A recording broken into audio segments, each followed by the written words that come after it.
Federal Agriculture Minister Murray Watt joins us. Murray, you've had a quick visit to South Australia. Just tell us a bit about the Evoke Ag Conference that you were at. Yeah, it was great to be back in Adelaide in South Australia for the second time this year, Ricky. So yesterday I had the opportunity to speak at the Evoke Ag Conference, which is the Asia Pacific's biggest agriculture, technology and innovation conference.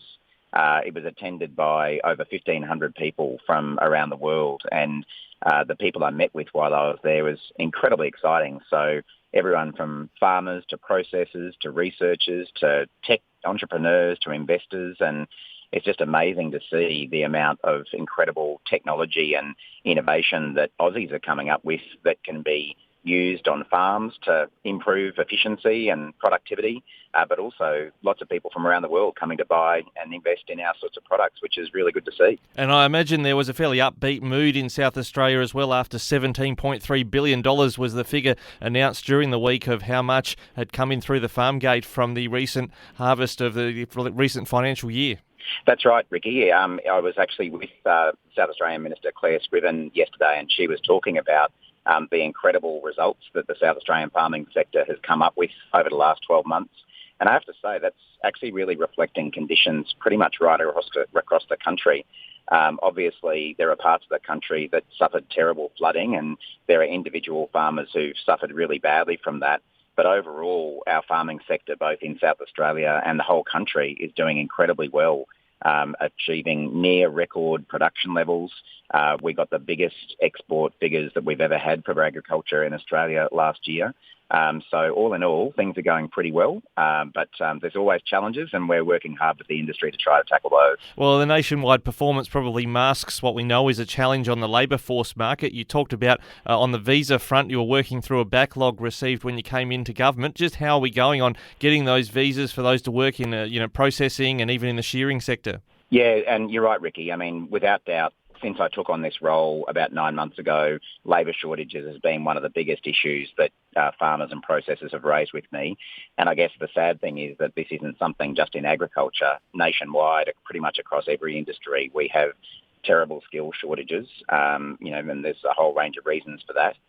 But what we're doing is working with the industry to try to fix it. And since we came to power, as you say, we inherited a visa application backlog of 1 million applications, which is just incredible that they were just sort of let to sit. And what that meant was that, farmers and other businesses couldn't get the workers in that they needed.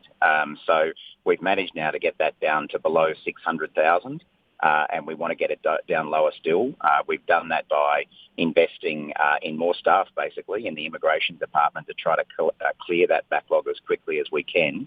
But in addition to that, we've actually now been able to get the highest number of Pacific Island workers on farms in Australia's history. We had a target when we came to office of getting that number up to 35,000. We've actually hit that target 6 months early.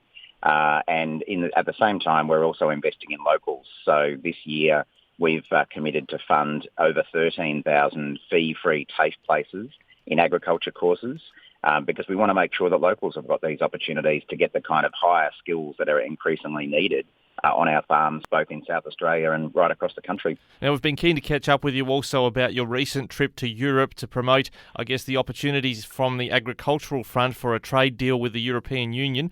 How did those talks go?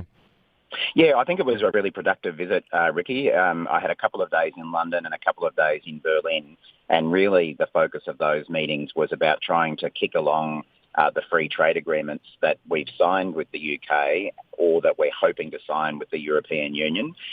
They're obviously very big potential markets for Australian producers.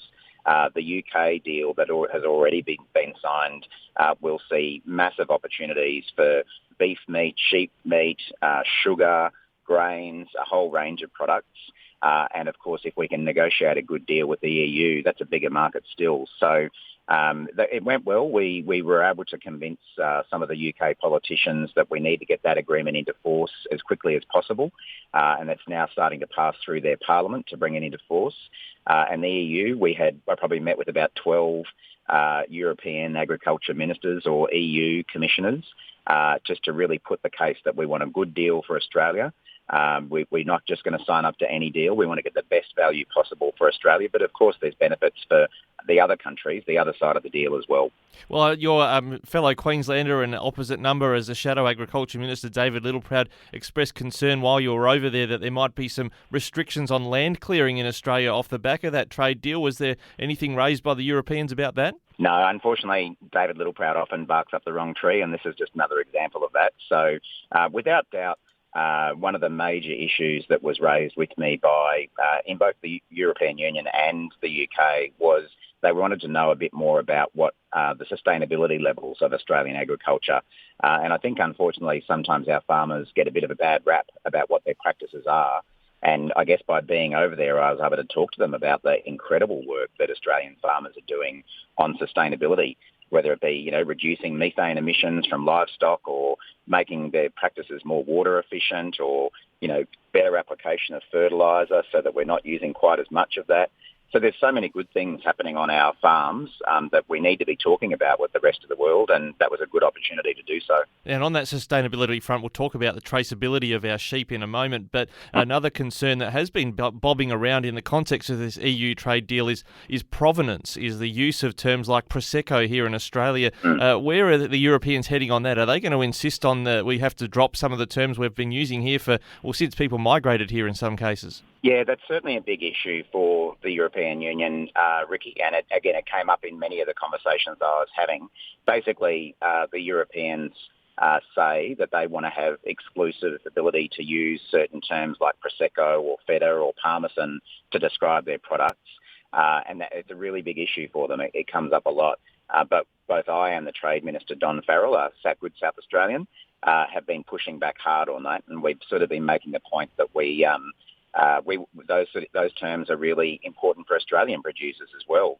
As you say, Australia is a multicultural country. We've had lots of immigration from European countries, and people have literally brought prosecco vines from their home villages and grown them here. So we're going to be pushing back hard on that.